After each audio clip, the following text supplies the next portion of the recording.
Hello, welcome back to Barbecue Build. On this episode, we're going to do something that's really fun. We're going to do some modifications to this, the Blackstone pizza oven. These mods are going to make this a lot more fun and very user-friendly. So let's get to it. Okay, the first mod I want to do on this is to take this temperature gauge from the bottom here and put it in the top of the oven. That'll make it much more accurate and useful, right? To do it, it's really easy to get it out of there. You just use a 9/16 long socket and a pair of channel locks. Put that on the nut, give it a couple of spins with the channel locks and it'll come right off. Okay. After you get it off, we got to make a template. So just put a piece of tape over the holes, cut it out, and then boom, you got a template. And we can take this and transfer it to the lid up here and then drill the holes. So let's go do that. Okay, so I've already laid out the lines, a straight line across, and measured to find the center of exactly where I want it, and I've got an X on there so I know where it is, how high I want it up. So now I just got to take this, and I want to center this to the bottom of my line and center it straight on there, so that gives me so that this thing is not crooked, right? Because I got my center line in there, all right? So now all I got to do is just mark where I want to drill this, the center. You can eyeball this because the hole is going to be slightly bigger. So yeah, and then we'll just make some marks and away we go. All right.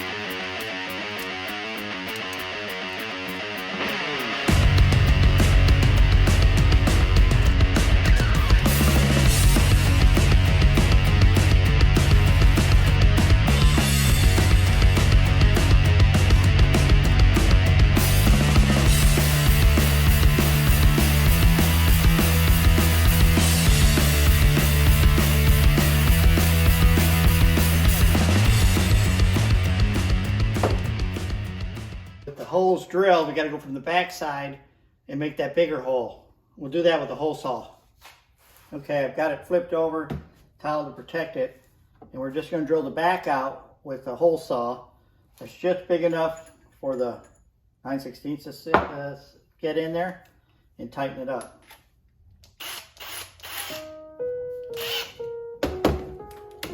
Let's do that.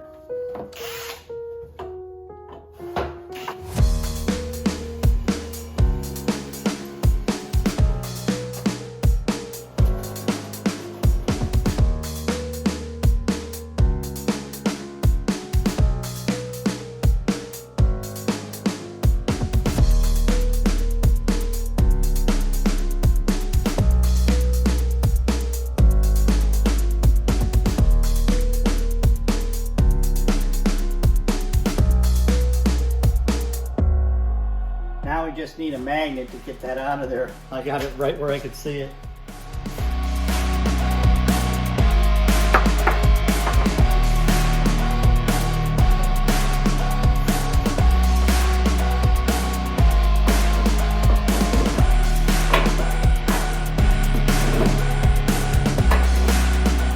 There it is.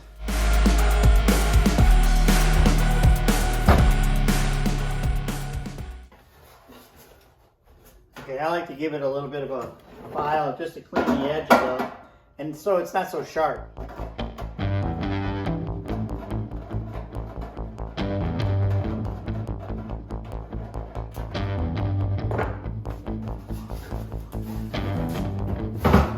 right, let's see how we did. Yeah, perfect. Nice and tight. Yep. All right, let's get it on the oven.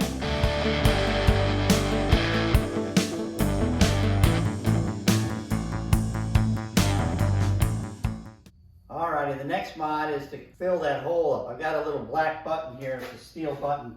I just painted flat black. Fits right in there, perfect.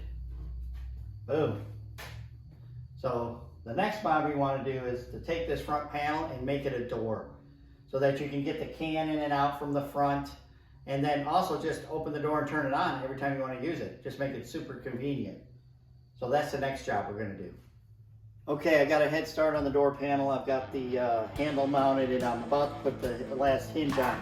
I wanted to mount these hinges first on the door itself. That way we can line it up and then mark the holes and drill it to the cart legs, I guess they are. So I got one more hole to drill here. I like to drill the top hole or drill one hole and put a bolt in it. That way you can get exactly where you need to on the second hole. So we're going to drill that now.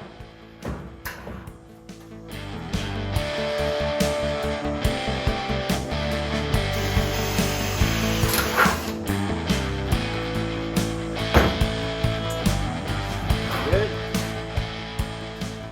We'll put the hinges on it and take it over there and fit it up. Okay, before you mount the door, you have to widen the cart in the front. This is the top plate. I've widened it probably 3 washers. Those are 1/4 washers. You also have to do the other side. I made them even. So this compensates for the hinge and the door opening. You'll also have to widen the bottom too. That also I widened it about the same. This makes the door crack the same all the way down, gives you clearance. So you have to get that done before you mount the door. Okay, I wanted to show how I shored up the door and clamped the hinges on. After I laid it down sideways and fitted it up, I put some tape on there and then stood it up and clamped it. I had to fuss with it once I got it upright. So if you just start upright and you want to put the clamps on there, you just shore it up with blocks of wood and paint sticks just to make it even. And once you got it all lined up, then you can mark your holes. So here's in the back, and you just use, those little metal clamps are really thin so they can hold the hinge, and you can open and shut the door when you got it laying down to get it fitted. I opted just to do 4 bolts. Now I opted also too to do rib nuts on the legs and then a nut and a bolt on the door, so the door can give me a little bit of adjustment because the holes are a little wobbly, so you can wiggle it and move it up and down a little bit. We got to make a door stop on the other side. Okay, we got to make that stop, and it's just a piece of galvanized steel I have, straight piece, and I just bent it into an angle, drilled a hole in it, and I'm going to rivet this underneath there, and then you got something to stop the door against on that one side at the top. Once you make this little bracket, you're all good. The door will stop. And I think I'll use a magnet behind this to hold it shut. Let's go put it on. Paint it black and put it on. Okay, now you can see the little angle stop and its rivet. Okay, here's a look at the hinges. I use a stainless steel machine screw and a stainless steel locking nut. They're great because they don't rust. And to latch the door, I use this high-powered magnet with a metal spacer, and when you put the magnet on there, it makes it all magnetic, and they have a sticky backing on them. I also use that one at the bottom. Here's one of the single ones. Here, I'll show you what they look like, and you can get these at Ace Hardware. Alrighty, I got a few more mods I want to show you that I did on the back, which is very important, and underneath. Let's go check it out. Okay, when I put the door on, I realized that the cart was still a little bit wobbly for my liking.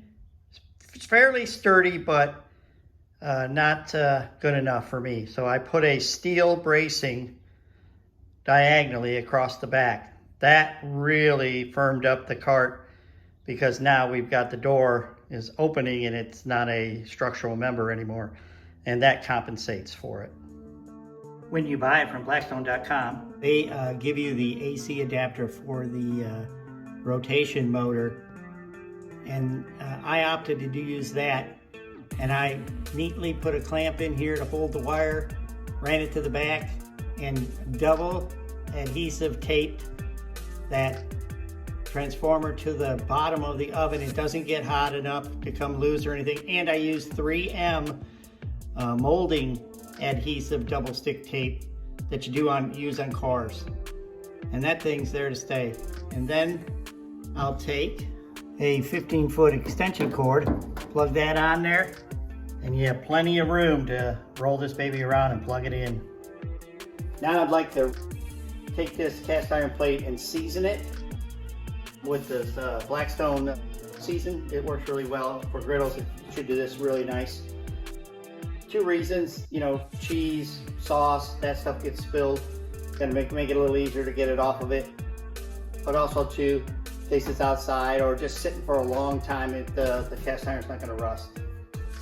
The other thing I want to do is, and did here, is mark where this finger hole is to get the pizza stone out, to clean it periodically. So, you know, paint is not going to adhere to this at all. It's just going to burn off. So what I did is I took a 3-sided file and I just filed right where the hole is, and got a pretty fairly deep gouge so you'll always see it. And now you know where that hole is, so you can just turn it on the rotation and stop it in the right place and get your pizza stone off. So let's do that. Let's get this thing coated up, and then we'll do a burn in on this. Maybe do it twice, I don't know, but I'll do that right now. Okay, I wanted to put the pizza stone on and also the lid. Maybe we can test the temperature gauge there too a little bit. So let's fire the rotation up.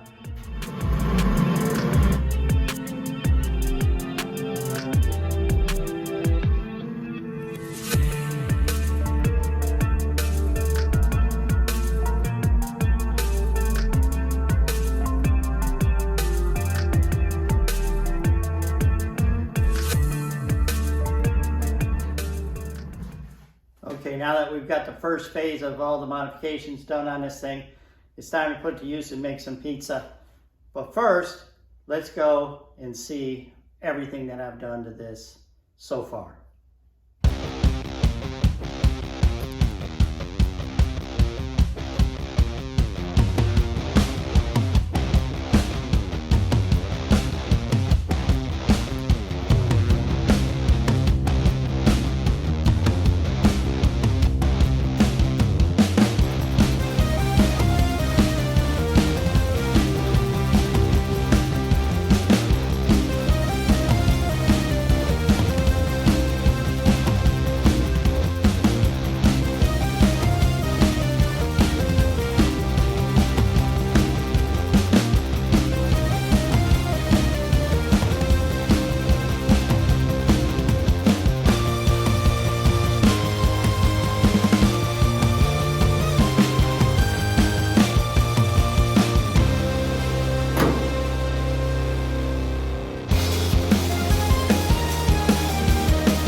Well, that'll do it for this episode of Barbecue Build. We'll probably revisit this with some more mods later, but for sure we're going to do some pizza cooks on it. So look forward to those. Until then, we'll see you in the next video.